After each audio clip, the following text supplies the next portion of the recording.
Lucas 5, de 1 a 5. Até para gravar bem. Estando Jesus um dia à margem do lago de Genezaré, o povo se comprimia em redor dele para ouvir a palavra de Deus. Vendo duas barcas estacionadas à beira do lago, pois os pescadores haviam descido delas para consertar as redes, subiu a uma das barcas, que era de Simão, e pediu-lhe que se afastasse um pouco da terra. E sentado, ensinava da barca o povo.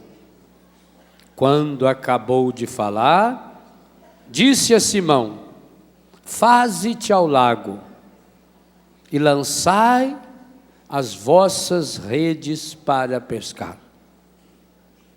Simão respondeu-lhe: Mestre, trabalhamos a noite inteira e nada apanhamos, mas por causa de tua palavra lançarei a rede. Palavra da salvação. Aqui eu destaquei esse final, que eu não comentei na primeira pregação, está o grande segredo da cura dos traumas. Senhor, trabalhamos a noite inteira, não conseguimos nada. Vírgula. É esse, depois da vírgula, o grande segredo para a cura dos traumas. Porque, veja bem, se eu não sei direito quais são os meus traumas, você também não sabe. Senta, meu filho. Tudo bem? É que a gente não quer atrapalhar a conversa de ninguém, então a gente espera um pouquinho.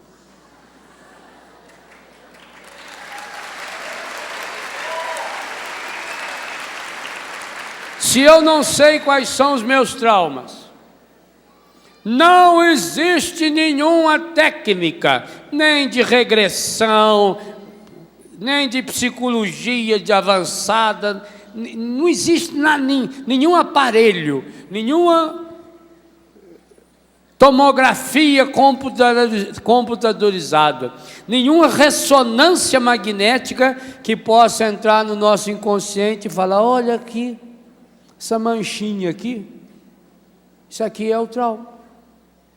Foi causado por isso. Não existe. Não existe nenhum instrumento humano. A única possibilidade de uma pessoa ser verdadeiramente curada dos seus traumas é na força da palavra de Deus. Por isso que quem não tiver intimidade com a palavra, quem não ouvir essa palavra, só a palavra de Deus, e Deus é delicado, já falei isso várias vezes, pode entrar no nosso ouvido, por isso a importância de não atrapalhar ninguém. Quando eu insisto, e eu brigo mesmo, na minha casa eu paro as pregações, eu fico esperando parar a bagunça. Por que nós somos rigorosíssimos? Exatamente por isso, porque a gente não pode brincar com as coisas de Deus. A fé entra está na palavra isso. O barulho, gente, o barulho é uma experiência demoníaca, para você não ouvir. Porque já que o encardido não impediu você, de mesmo com chuva, com toda dificuldade, deixar a sua cidade longe e vir até um acampamento desse, ele não conseguiu. Agora ele vai tentar você aqui dentro de outras formas. Então o barulho, para impedir que a palavra entre pelo ouvido. Agora, para entrar pelo ouvido e sair pelo outro, não adianta nada. Ela precisa entrar no ouvido e do ouvido ir para o coração. Então eu preciso de um processo de aceitação da palavra. Quando Jesus contou a parábola do semeador, ele diz que a semente foi lançada em todos os terrenos. Deus não se recusa a lançar a sua graça a todos e a cada um de nós. Agora, o efeito que essa semente vai fazer no terreno vai depender do tipo de terreno. O efeito que a palavra vai fazer no coração vai depender do jeito que a gente escuta essa palavra. Então eu escuto, a palavra penetra na minha cabeça, é consciente. Eu abaixo a cabeça, por exemplo. O que é muito importante nos momentos de oração? Abaixar a cabeça, fechar os olhos. Quando fala assim, põe a mão no coração, é claro que nós sabemos que o coração não está aqui nesse pedacinho não, aqui está o coração físico, mas são gestos que vai levando você a tomar consciência da palavra. Põe a mão no seu coração, feche os seus olhos. Então você está entrando no mundo da palavra, você está dando livre curso para a palavra, que entrou no meu ouvido, veio para o meu cérebro, agora descer. Ela começa essa passagem, é o momento do subconsciente. Esses momentos de oração, você já notou que na Canção Nova, toda pregação termina com uma oração, nem que seja pequena. Logo em seguida, uma canção, por isso que os músicos têm que estar atentos. Eu sei direitinho, quando eu estou pregando aqui ou em casa, se os músicos estão atentos à pregação. Porque pensa numa música que tem a ver com o tema pregado. Quando eu vejo que eles entram aí depois cantando qualquer música, eu falo, não prestaram atenção. Aliás, isso tem que começar antes. Já sabe o tema do acampamento? Já tem que pensar. Que música a gente podia cantar nesse acampamento? Qual é a música que a gente devia retomar várias vezes nesse acampamento? Por quê? Porque a função da música é pegar a palavra que já está no subconsciente, essa é a função mais importante da música, e lançá-la no inconsciente. Ou seja, músico, pensa na responsabilidade de vocês. Um dos elementos mais importantes para que a palavra ouvida saia do subconsciente. No subconsciente, o que leva a palavra para o subconsciente? Esses gestos de oração. Fechar o olho, pôr a mão no peito, tocar na pessoa que está do lado. Desce do consciente para o subconsciente. Para o inconsciente, o instrumento mais importante que grava lá no íntimo é a música. A música é de uma força poderosíssima. Bom, tanto que a música, eu falei aqui no acampamento para músico, a música é o grande instrumento que o Espírito Santo que inspirou. A música é um patrimônio da igreja. A música é um patrimônio cristão, pelo menos esse estilo de música que nós conhecemos. E interessante, todas as religiões têm o seu estilo de música. Aquilo que o budismo tem de mantra. Mantra não é católico, não. Eu acho um absurdo quando no encontro uma pessoa católica fala, vamos cantar um mantra. Mantra não é católico, mantra é budista. Nós não temos que cantar mantra. Eu respeito muito o mantra do budista, ele que mantrenha o tanto que quiser lá. Agora, nós católicos, música. As notas musicais, dó, ré, mi, fá, sol, lá, si, dó. Essas 7 notas musicais, na verdade, são as primeiras sílabas de uma oração feita a São João Batista. Cortou-se as primeiras sílabas, mudou a primeira para virar dó, pronto. Nós temos as notas musicais. Então, quando você fala em nota musical, você está falando em oração. Porque as notas musicais, o nome das notas musicais pertence a uma oração. Por isso a igreja sempre investiu muito. Por isso não existe nenhum evento da igreja que não tenha música apropriada. Pena que perdeu isso também. Por exemplo, antigamente chegava na quaresma, todo mundo sabia cantar a música da Via Sacra. Pela Virgem dolorosa, vossa mãe tão piedosa. Olha o ritmo. Olha o ritmo triste, pensativo, não é? E ia contando a Via Sacra inteira. Hoje é capaz de não saber mais cantar isso.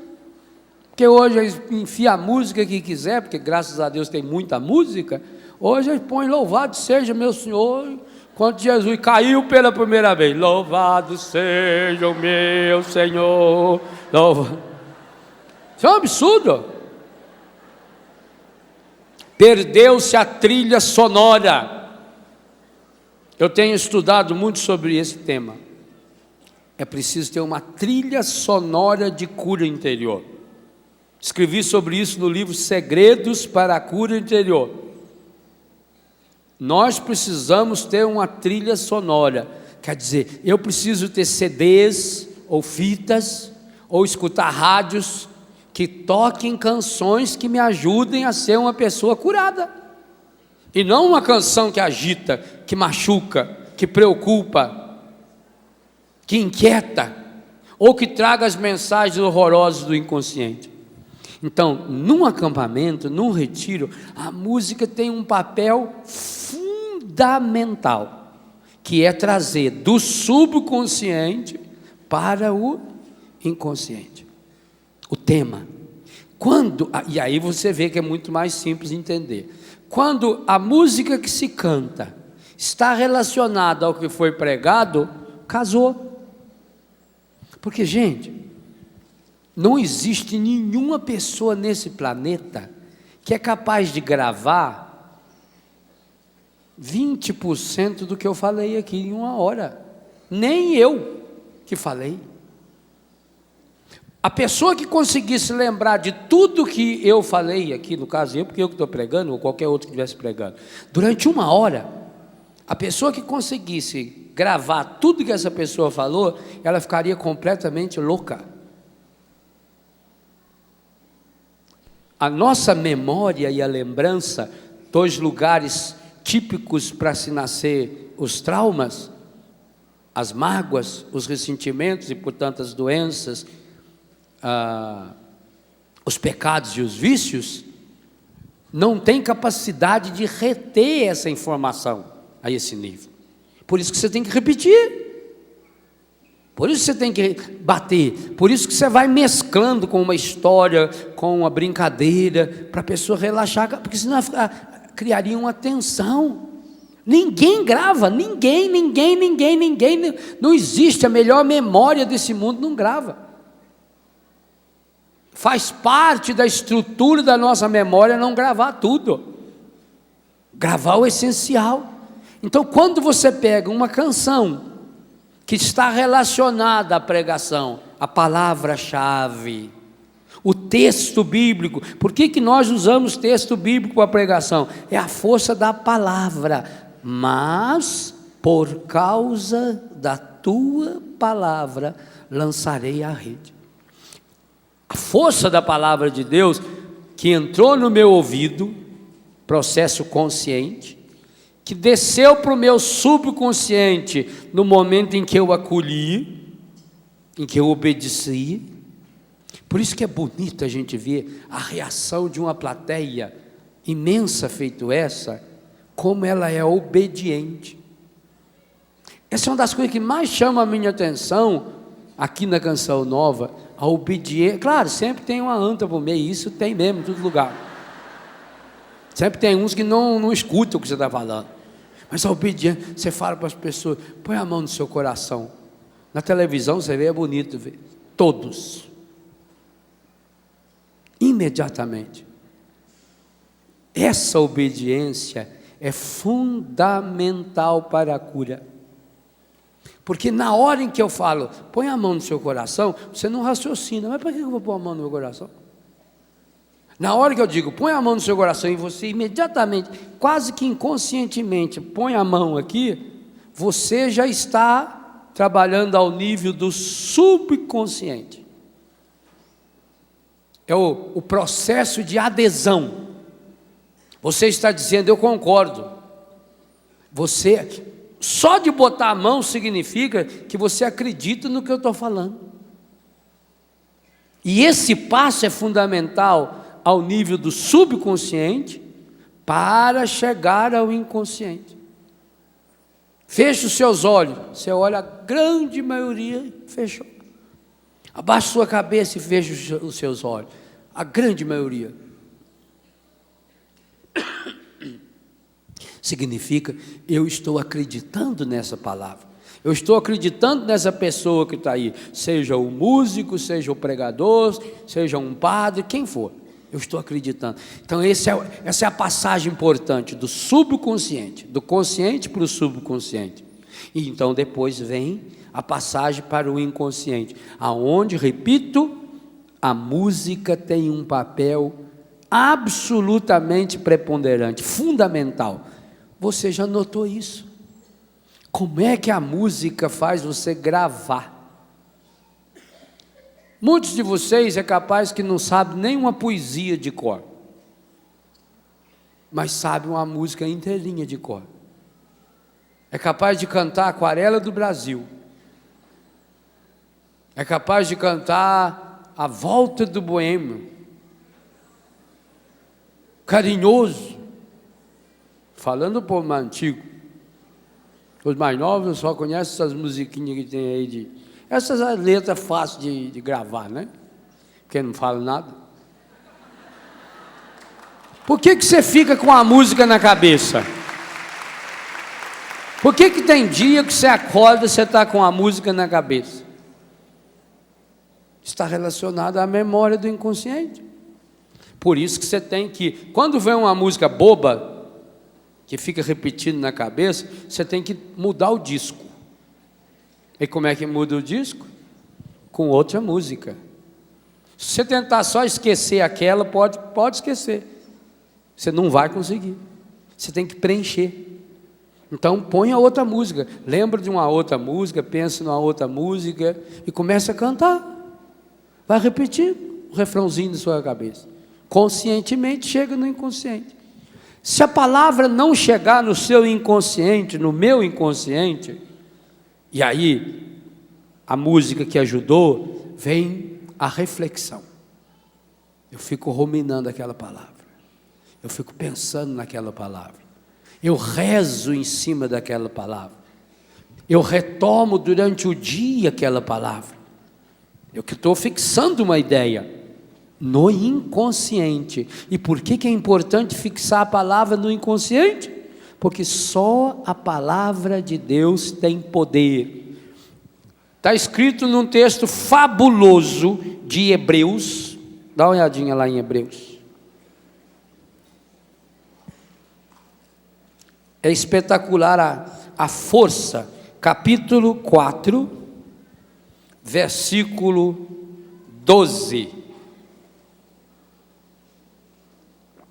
Hebreus, capítulo 4, versículo 12. Porque a palavra de Deus é viva, eficaz, mais penetrante do que uma espada de 2 gumes. Espada de 2 gumes que corta dos 2 lados. E atinge, gente, esse texto aqui foi escrito há 2000 anos atrás. Olha a atualidade. E atinge até a divisão da alma e do corpo, das juntas e medulas. E agora? E discerne os pensamentos e as intenções do coração. Discerne os pensamentos e as intenções do coração. Nenhuma criatura lhe é invisível. Tudo é nu e descoberto aos olhos daquele a quem havemos de prestar contas. A palavra que penetra mais do que uma espada de 2 gumes, atinge a divisão da alma e do corpo, discerne os pensamentos e intenções. Essa diferenciação entre pensamento e intenção, que quer dizer, ele está usando a questão da razão, que é um dos elementos que eu citei na primeira pregação, e intenção, ele está citando a nossa capacidade emotiva. Discerne. O que é discernir? Discernir é ir no cerne. Uma árvore você olha, você vê as folhas, a flor, a casca, mas o cerne da árvore você não vê. O cerne da árvore é aquilo que está lá dentro do tronco, é aquela parte dura da madeira, é o nó do pinho, é o que sustenta, é aquilo que olhando a gente não enxerga. Assim também a palavra discerne os pensamentos e as intenções dessa área do seu inconsciente. É uma pena, gente. Por isso que a marca registrada do encardido, segundo a Bíblia, é o ladrão da palavra. Jesus disse em Mateus 13 que o demônio se disfarça de um passarinho para roubar a palavra. Essa é a marca dele. Primeiro ele tenta impedir o mundo de ouvir a palavra, e não precisa ir longe para ver, basta ver os meios de comunicação. Que absurdo! Como os meios de comunicação são contrários à palavra de Deus. Outro dia, lá em casa, agora, semana passada, uma senhora me dizia, a senhora no retiro, com muita naturalidade, assim, chegou na minha mesa lá do almoço e falando, porque aí eu chego em casa e vou assistir a novela Alma Gêmea. Gente, essa é uma novela espírita, patrocinada por associações de espíritos lá do Rio de Janeiro, patrocinada. Como é que um católico, meu Deus, pensa, é a mesma coisa, seguinte, você tem um restaurante, serve comida maravilhosa para todo mundo, aí você chega em casa, pega um prato, enche ele de bosta e senta para comer, e come. Bem decoradinho, assim, forra bem o prato, põe um tomate no meio, assim, que é flor, uma salsinha, quibe cru, vai passando aquilo patezinho no pão. E por que você faz isso com a sua alma? É isso que você está fazendo com a sua alma. E pior ainda, não é só bosta não, é bosta com veneno. Você está matando a sua alma, assim. Então o demônio investe muito para a pessoa não ouvir a palavra, e põe outras palavras no lugar, mas o resultado vem depois, porque a pessoa que assiste, ela não descansa. Observe uma coisa interessante, a pessoa que vai para frente da televisão para descansar e assiste essas porcarias dessas novelas, ela não descansa, continua tensa, continua nervosa, continua inquieta, continua agitada e não sabe por quê, porque você está alimentando a sua alma, não é com essa palavra. Alimentar a alma com a palavra, através das canções, através das leituras, através da leitura da Bíblia, de ouvir as pregações. Olha o bem que faz a Canção Nova, distribuindo, gravando essas fitas, esses CDs, esse MP3 hoje, graças a Deus. E quem não tiver dinheiro para comprar, tem na internet lá o Web TV, você aperta lá, você escuta, tem a pregação lá. Olha o bem que faz, quanta gente longe, quanta gente distante, que está sendo tocada por essa palavra. Todo lugar que a gente vai, em qualquer lugar do mundo que a gente encontra alguém que fala, padre, obrigado, a palavra, a pregação que o senhor fez lá me tocou. Quando a pessoa fala assim, aquela pregação me tocou, é exatamente isso, significa que começou o processo do consciente para o inconsciente. Já está no mínimo meio caminho andado. Por isso que Deus usa de pessoas, por isso que Deus nos dá o dom de pregar, porque isso também é um dom. Claro, a pregação ela é muito mais fruto de transpiração, de luta, de esforço, de estudo, do que da inspiração. Mas Deus não vai dar inspiração para quem não transpira, para quem não fez sua parte humana. Mas é um dom de Deus, então eu tenho que cuidar desse dom, cuidar com preciosidade desse dom, porque é um dom para os outros, como a maioria dos dons. É um dom que eu mesmo não me beneficio desse dom. Beneficio na medida em que vou lutando, trabalhando para ser coerente, para vencer meus pecados. Mas é um dom para o outro. Então a pessoa fala: olha, eu fiquei tocado com aquela pregação. Nossa, aquela música me tocou, eu fiquei emocionado. Aqui está a diferença do emocionalismo e da emoção. Nós não devemos favorecer o emocionalismo e ficar mexendo na ferida da pessoa para ela ir ficar compungida, não. Mas nós não devemos ter medo de manifestar as emoções da pessoa. Como é bom para nós pregadores quando a gente vê que as pessoas estão aderindo à palavra. Mas não porque ela vai aderir à palavra e vai gostar de mim. Todo mundo já sabe disso. Quanto menos gente gostar de mim, para mim é melhor.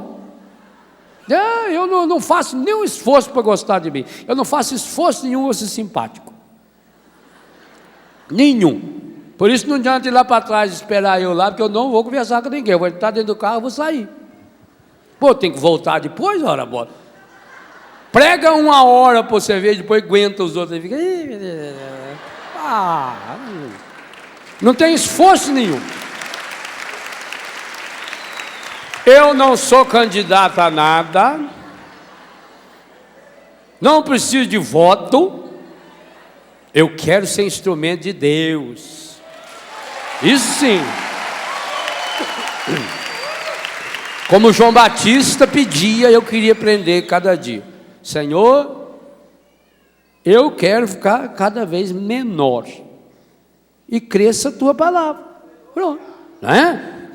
Agora, quando a pessoa pensa nela, imagina. Eu chego lá em São Paulo, toda semana, vou para o aeroporto, de lá eu vou lá no shopping onde tem a tenda, e não estou nem aí não, o povo é simples, e a gente tem que ser simples. Agora a gente não pode costumar mal o povo também, que fica acostumando o povo, dar uma de artista, o povo adora artista, nossa, adora na televisão. Nós não somos isso não. Então eu tenho que ser instrumento, aí eu fico feliz. A minha felicidade é essa, é quando eu vou vendo no rosto de vocês, que está vendo adesão à palavra, que você está acolhendo a palavra, que há manifestação de emoções, que você dá risada, que você muitas vezes fica com os olhos cheios de lágrimas. Fico feliz quando eu vejo que um marido e uma mulher, durante uma pregação, dá um abraço mais apertado um no outro, olha um para o outro, dá um aperto na mão, como que dizendo, para mim aqui na frente, é isso mesmo, padre. Então a gente fica muito feliz. Por quê? Porque a pessoa está gravando a minha palavra? Não, eu já sei que não vai gravar. Eu já sei. Eu estudo, eu sei disso. Mas porque a pessoa está acolhendo a palavra de Deus, que eu estou sendo instrumento. E é a palavra de Deus, aos dois textos, tanto Lucas 5 como Hebreus 4, é a palavra de Deus que tem poder de ir lá no nosso inconsciente, lá no íntimo. Ao inconsciente, ensinava o padre Sérgio Renquemaia, um grande abraço ao padre Sérgio, um homem de Deus, que vive lá em Armazém, em Santa Catarina. Ao inconsciente só se chega pelo inconsciente. Não tem como chegar no inconsciente de uma pessoa de modo consciente. Por isso que estabelece os traumas. Por exemplo, uma criança. A criança berra a noite inteira.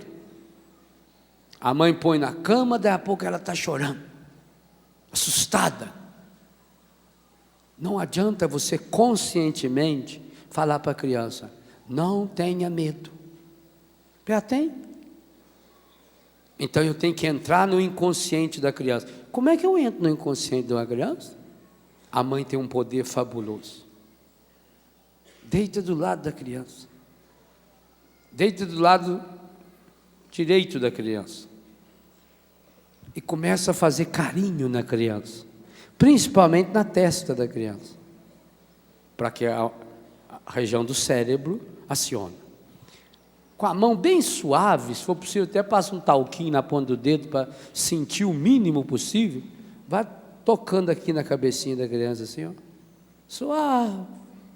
Sempre no sentido horário. Vai falando no menor tom de voz possível. Você vai dormir. O anjinho cuida de você. Papai do céu ama você. Não use jamais a palavra não. Porque essa é uma palavra que o inconsciente grava rápido. E ela faz um mal medonho. Então, na sua conversa com a criança, não use a palavra não. Por exemplo, não diga, você não vai ter medo. Como não é uma palavra feia, nesse caso ela barra e só sobrou medo. Então, não use a palavra não. Vai passando, amanhã você vai dormir agora. Tem um anjinho que cuida de você. Papai do céu ama você. Amanhã você vai acordar tal hora. Diga a hora para você ver. Ela vai acordar naquela hora. Criança, por exemplo, que faz muito xixi na cama. Mesma coisa. Vai tocando aqui. Não vai dizer para ela: você não vai fazer xixi na cama. Aí o inconsciente já gravou para fazer xixi. Vai passando a mão. Você vai dormir a noite inteirinha. Vai acordar cheirosinho, cheirosinha. Amanhã a mamãe vai fazer isso, nós vamos fazer aquilo. Aí a criança, ela vai fazendo aquele carinho. A criança começa a dormir. Continua. Você viu que pegou no sono? Continua mais um minutinho. Falando baixinho, hein? Eu estou falando alto aqui. Falando baixinho, suave, suave. Mamãe ama você. Papai ama você. O anjinho ama você. Papai do céu ama você. Suavemente, dá um beijo. Vai... Claro, vai ter que fazer isso algumas vezes, conforme a intensidade do trauma. Criança serena. Porque a sua palavra ali é a palavra de Deus. A sua mão ali é bênção de Deus. Deus não pode negar uma bênção para uma pessoa que foi abençoada pelos seus pais. Há um poder de bênção na Bíblia que beira o absurdo. Abençoou, não tem volta. Mesmo quando se tratar de uma bênção enganada. E eu vou retomar esse texto amanhã no contexto dos traumas, vou citar Esaú e Jacó. Quando Isaac abençoou Jacó, Jacó roubou a bênção. Nós vamos ler esse texto amanhã. Jacó roubou a bênção do irmão, fraudulenta, com a ajuda da mãe dele.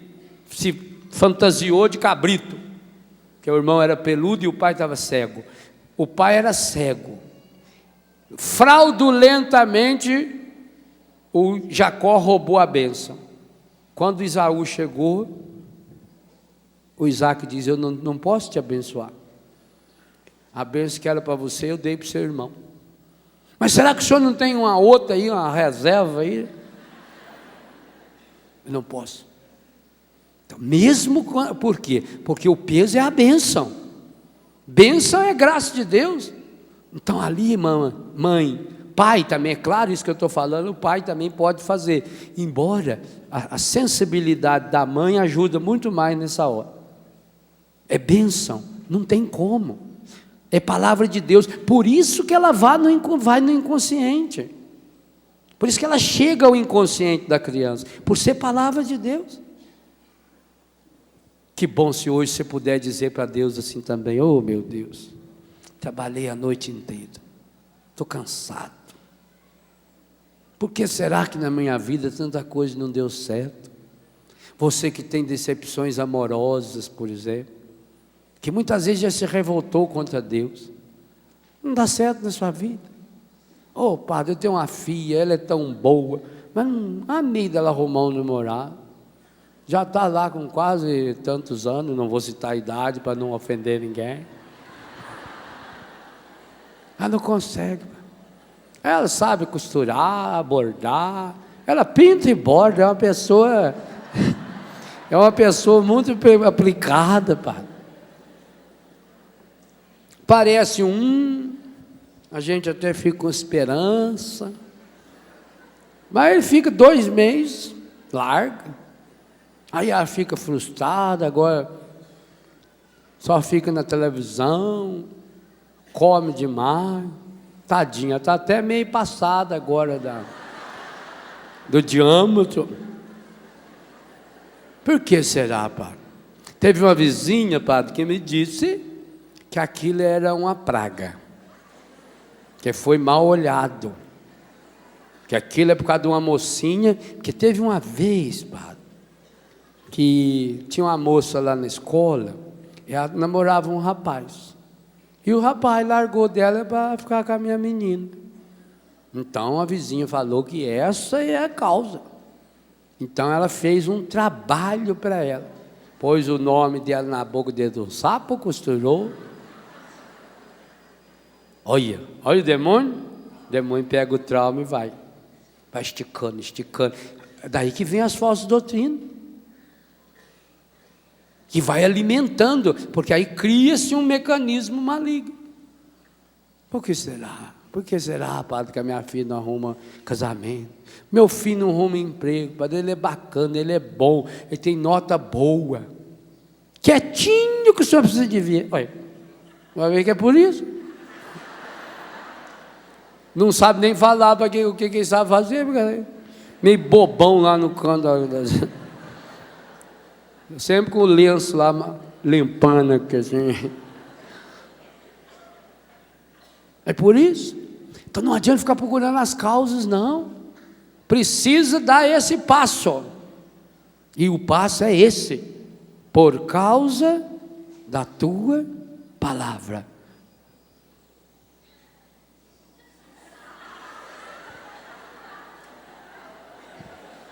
Por causa da tua palavra, lançarei as redes. Por causa da tua palavra. Hoje, que bom se você pudesse dizer para Jesus: por causa da tua palavra, eu vou consertar essa rede. E ela está precisando. Maior prova disso aqui. Olha bem bolada aí, ó. A gente olha e fica, meu Deus, quanta gente traumatizada. Ó, quanta gente precisando de cura, hein? Ó, um timão aí. Que bom. E que bom que essa gente que precisa de cura, começar de nós, bom, eu já disse que preciso mesmo, está aqui. Aonde essa palavra está sendo semeada. Aonde Deus está semeando essa palavra. Então, acolha a palavra semeada no seu coração. Acolha, por causa da tua palavra. A força da palavra de Deus para ir lá. Talvez o seu trauma seja relacionado a um vício. Você não consegue se libertar desse vício. Quantos estão lutando, por exemplo, não conseguem se libertar do cigarro? Sabe que é pecado, pecado grave, pecado mortal. Mortal nos 2 sentidos, que leva à morte, que gera a morte. Mas não consegue. Oh, padre, eu já lutei, eu já estou com 20, eu já estou com 30, já estou com 40 anos de idade. Eu não consigo, padre. Eu digo a você hoje, meu irmão, ou a palavra de Deus é real, e sendo a palavra de Deus real, Deus tem poder de atingir o mais profundo do seu ser, o mais íntimo do seu ser, ou nós vamos estar completamente perdidos dessa ação da graça de Deus em nossa vida. A palavra de Deus tem forças para entrar lá naquela área escondida, aonde começou. Porque veja, você não fuma porque quando tinha 8 anos, ou 10 anos, ou 15 anos, ou 20 anos, alguém lhe ofereceu um cigarro. Não é por isso. Pode fazer o teste e oferecer um cigarro para cada pessoa. Primeiro, a grande maioria já não vai aceitar. Mas mesmo que você fosse obrigado a fumar, não, você é obrigado, você tem que fazer um exame médico aqui, aonde você vai ser obrigado a fumar um cigarro, para ver lá a reação do seu pulmão, sei lá, a velocidade que a fumaça passa nos seus olhos, sei lá o quê. A grande maioria absoluta, iria fumar esse cigarro e ia ficar com aquele gosto na boca, querendo logo escovar o dente, e Deus o livre porque tem nojo. Então por que você fuma? Porque alguém lhe deu cigarro? Não. Porque alguém lhe deu cigarro na hora em que você estava numa carência. A causa do seu vício está num trauma, que é uma carência, que é uma deficiência, que é um sentimento estragado. Se não for preenchido esse trauma, você pode brigar com você, e aí piora, porque o vício faz você, se você briga com o vício, além de não resolver o problema do vício, além de não curar o vício, você ainda vem com a autopunição, e quem sabe o trauma não esteja relacionado à autopunição, alimenta ainda mais.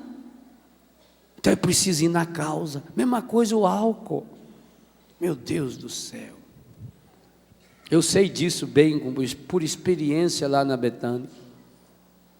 E no Brasil isso está lastrando, gente. O Ministério da Saúde tem pesquisas recentes. É assustador o número de crianças bebendo. Assustador. Com todas as leis que já se criaram para isso, mas infelizmente, adolescentes, tudo quanto é festinha, eles distraem, eles disfarçam, põe lá uma bebida mais delicada e mistura o álcool dentro. A mãe acha que está tomando refrigerante, que está tomando um suco. É suco sim, só que é suco de cachaça, suco de vodka. O Brasil está aumentando imensamente o número de adolescentes, crianças, 12 anos, 13 anos, 14 anos, alcoólatras. E quantas famílias destruídas. Para quantos de nós o trauma de origem está relacionado ao alcoolismo? Pai alcoólatra. Quantos de nós aqui devemos ter sido concebidos no álcool? Nós não sabemos. Graças a Deus, antigamente as mães não falavam. Graças a Deus, só aumentava ainda mais o trauma. Mas quanto homem que chega em casa bêbado e violenta a esposa. Violenta. Tá a pesquisa mais recente aí no mundo inteiro sobre a violência feminina. Vocês sabiam que no mundo, a cada 15 segundos, uma mulher sofre violência, e a maior parte do marido? E a violência sexual, então, dentro de casa, que isso não aparece nas estatísticas. Mas eu, como padre, não sou padre velho, não. Eu tenho 15 anos de padre só. Quantos casos eu já atendi? Padre, meu marido chega bêbado, eu já estou dormindo, ele força uma relação íntima, se eu não aceitar, ele bate em mim, já bateu em mim. Já tive vezes, padre, que eu tive relação chorando, porque eu estava apanhando dele. Sobe em mim, bate em mim, sufoca, dá tapa na minha cara, enquanto está relacionando-se intimamente. E quantos dessas relações geraram uma criança? Então vocês vejam, gente, como é que o demônio é terrível. Ele aproveita aquela hora linda, aquela hora santa, que eu descrevo no livro Sede Fecundos, como um momento de Deus.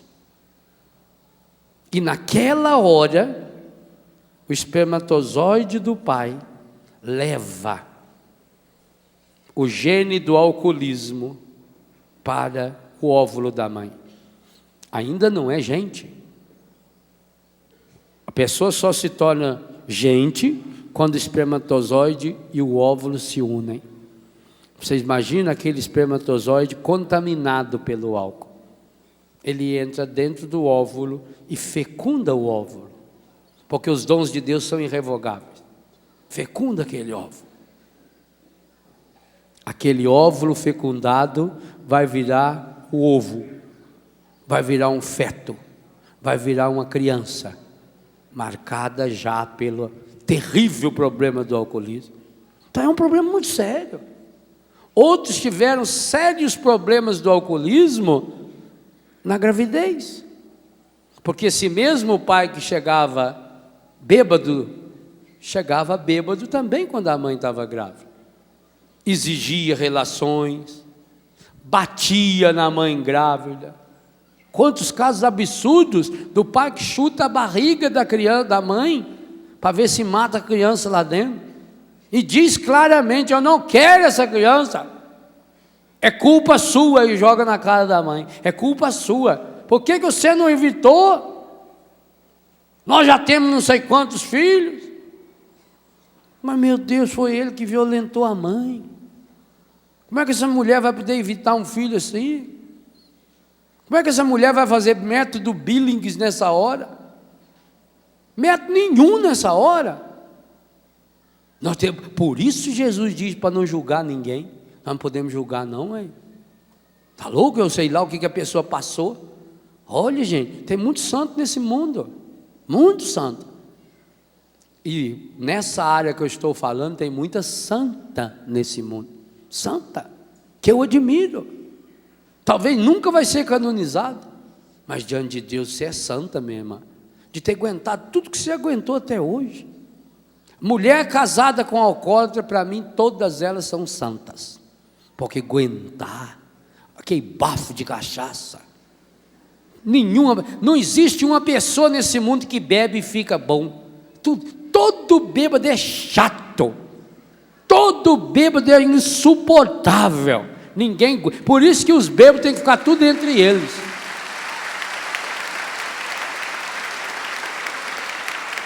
E quantas das senhoras ainda põe na cama, ajuda a dar banho, ainda está preocupado com a comida dele. Eu admiro, vocês são santas, isso é uma graça de Deus. Mas o problema do alcoolismo tem que ir lá na causa dele. Também não devemos julgar esse cara que fez tudo isso, porque tem uma causa que a gente não sabe qual é, e que ele também não sabe. Muitas e muitas vezes, a pessoa que sofre mais com o alcoolismo é o alcoólatra. Ele não queria.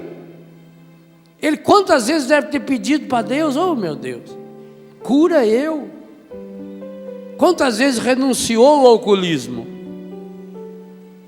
mas não consegue porque tem um trauma lá, está lá no íntimo do coração dele, uma força demoníaca.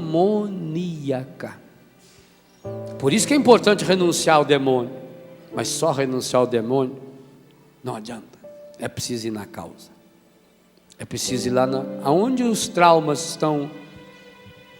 É preciso repetir essa palavra de Pedro hoje: Senhor, trabalhei a noite inteira. Oh Senhor, eu estou lutando contra o alcoolismo, Senhor, já tem 10 anos, 15 anos, 20 anos.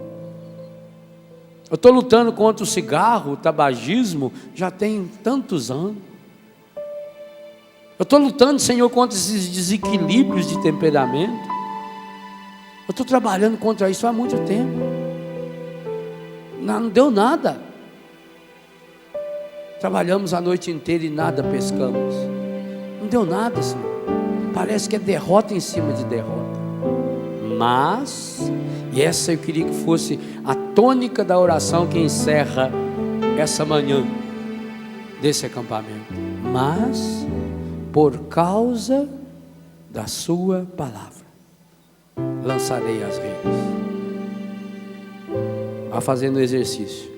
Põe a mão no seu coração, feche os seus olhos, acolha a palavra e repita essa frase do Evangelho. Já tem a força da palavra na própria palavra.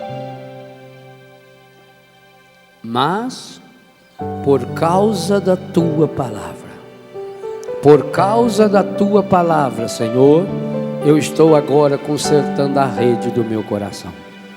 Por causa da tua palavra, Senhor, eu estou agora retomando a minha vida na sua presença. Pai santo, Pai querido, Pai amado, eu não sei a causa dos meus traumas. Eu sei que eu os tenho por essas enfermidades que eu estou vivendo, física, psíquica, por esses vícios que eu não consigo dominar, por esses pecados que ainda não consegui vencer. Eu sei que tem esses traumas, sei e tenho experimentado os estragos que os traumas fizeram e fazem em minha vida, tanto no meu físico, como no meu psíquico, afetivo ou espiritual. As dificuldades que eu tenho de me relacionar com as pessoas, Senhor. Meu temperamento é terrível, Senhor. Eu sei que é muito difícil conviver comigo, Senhor. Eu tenho uma irritação, uma raiva, um mau humor, Senhor. Eu sei que é difícil conviver comigo, Senhor. Eu sei que é difícil conviver comigo, Senhor, pela minha indelicadeza, por ser uma pessoa mal educada, áspera. Senhor, eu sei que é difícil conviver comigo porque eu tenho palavras muito pesadas que machucam as pessoas, Senhor. Mas eu não sei qual é a causa de tudo isso. Até hoje, Senhor, eu lutei contra os problemas. Eu tenho lutado contra os meus vícios, Senhor. Já renunciei, já joguei o maço de cigarro fora, indepei. Pouco tempo depois, lá estava eu comprando de novo. Comecei com dois, escondido, e hoje estou completamente dominado pelo vício, pelo alcoolismo. Eu não sei a causa, Senhor. Muitas e muitas vezes, Senhor, eu já caí no desânimo. Não adianta nada lutar. Não adianta nada. Eu fui acreditando nisso, Senhor, que não adiantava nada. E parece que o mal foi ganhando força dentro de mim, dentro do meu coração, dentro da minha história. Mas hoje, por causa da tua palavra, lançarei as redes. Por causa da tua palavra, Senhor, eu estou abrindo o meu coração. Eu estou tocando no meu coração agora, no meu inconsciente, e suplicando: Espírito Santo de Deus, toque nessa tarde, no início dessa tarde, no meu coração. Nesse final de semana aqui, na Canção Nova, Pai, toca no mais íntimo do meu ser. Eu confio, Senhor, na força da tua palavra. Toca com o teu amor infinito, Senhor. Eu quero, Senhor. Eu estou abrindo o meu coração conscientemente, Senhor. Eu estou abrindo e suplicando por causa da tua palavra. Penetra essa palavra no meu ouvido, Senhor. Do meu ouvido, Senhor, desça para o meu subconsciente. Eu quero essa palavra hoje agindo, Senhor, no meu inconsciente. Eu abro espaço, Senhor. Eu abro espaço, Senhor, para que a tua palavra fecunde o meu coração, inunde a minha alma.